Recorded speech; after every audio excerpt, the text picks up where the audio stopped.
Salut les amis, bienvenue à vous. Comme vous avez vu dans la miniature, c'est une vidéo qui va concerner la liste des qualifiés pour les barrages dans la zone Afrique. Où mon coup de gueule, c'est que les 10 équipes méritent de se qualifier en Coupe du Monde. Parce que pourquoi l'Afrique? Pourquoi à chaque fois t'as des équipes qui se bataillent pendant moi je sais pas combien de matchs, aller-retour. Et aujourd'hui, il n'y a que 5 places pour la Coupe du Monde au Qatar. Et c'est pas normal. Il y avait des promesses soi-disant que l'Afrique allait peut-être avoir 2 places, 3 places, je sais plus. Mais ça, c'est pas normal. Donc place à l'analyse. Les amis, franchement, honnêtement aujourd'hui, on peut critiquer les stades, on peut critiquer, mais au niveau des joueurs potentiellement, l'Afrique aujourd'hui a énormément de joueurs pros, énormément de joueurs qui s'imposent dans leurs clubs respectifs.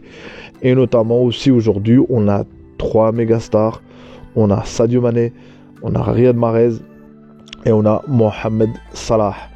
Franchement, et Ziyech, on aurait pu le mettre s'il serait imposé à Chelsea. Et Ziyech ne s'est pas imposé à Chelsea. Donc aujourd'hui, n'a pas sa place parmi ces 3-là. Donc franchement, que dire? Honnêtement, donner des favoris, donner des pronostics, je sais pas. Mais les points forts de certaines équipes, on connaît, et notamment l'Algérie, c'est l'attaque. Au niveau de l'attaque, l'Algérie a marqué 25 buts. On va pas parler de circonstances, aller-retour ou pas, ou non, ils ont joué ou pas. Mais il y a 25 buts demi. Mais la défense de l'Algérie, franchement, je la sens fragile. C'est une défense couscoussière. Il y a des trous partout. Et on a vu le but qu'ont mis le Burkinabé. On donnait des fil à retordre à la défense.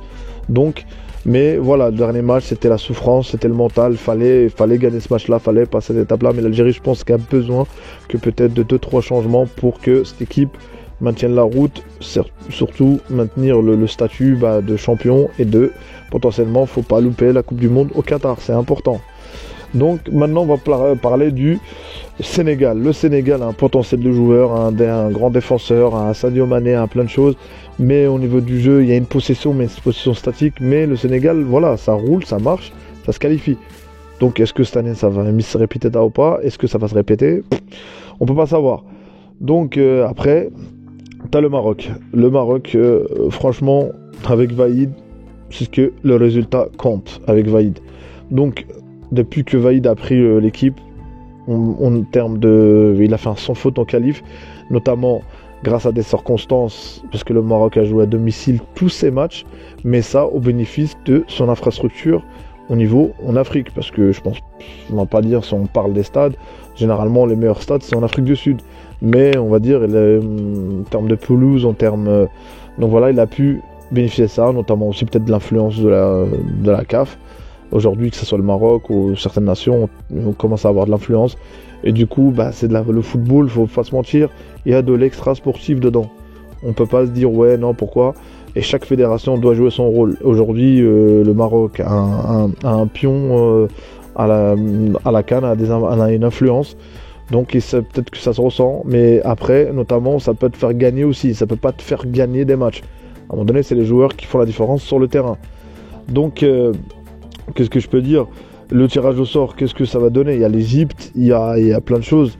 Mais forcément, il y aura un choc ou 2 chocs. Ou forcément, pour moi, c'est que des chocs. Parce que quand tu arrives à te qualifier, sortir des poules, c'est que tu n'es pas là par hasard. Notamment le Mali ou le RD Congo. Donc, croire aux autres nations, on va dire, jouer le RD Congo ou le Mali, ça va être facile. Parfois, il faut mieux jouer dans le dur. Ça veut dire, rencontre une grosse nation, qualifie-toi. Ça te donne on va dire, voilà, ça te donne, psychologiquement, ça te donne un avantage. Est-ce que réel ou pas, on sera ça en Coupe du Monde.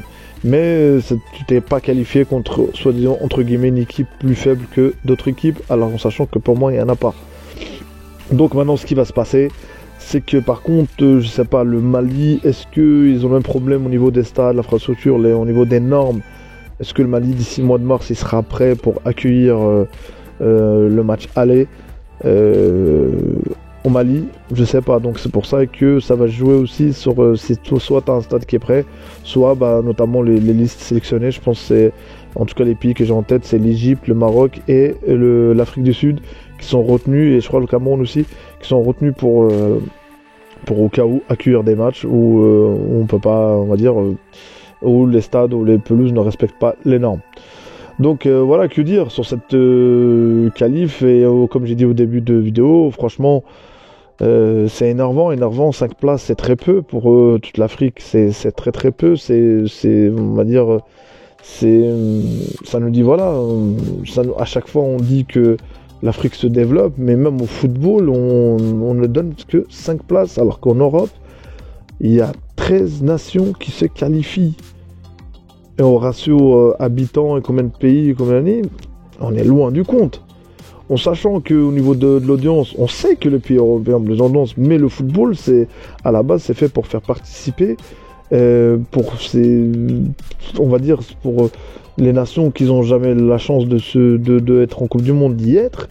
Et franchement, que dire, audience ou pas audience, quand l'Égypte joue, tous les Égyptiens regardent, quand le Maroc, le Sénégal, l'Algérie ou la Tunisie.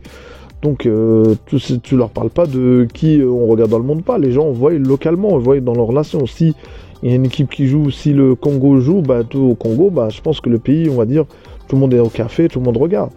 Donc on peut dire ouais, on a envie qu'il y ait les grandes nations pour qu'on regarde. Là non, là peut-être au club, dans les clubs on préfère les gros clubs et tout qui soient qualifiés pour que voilà.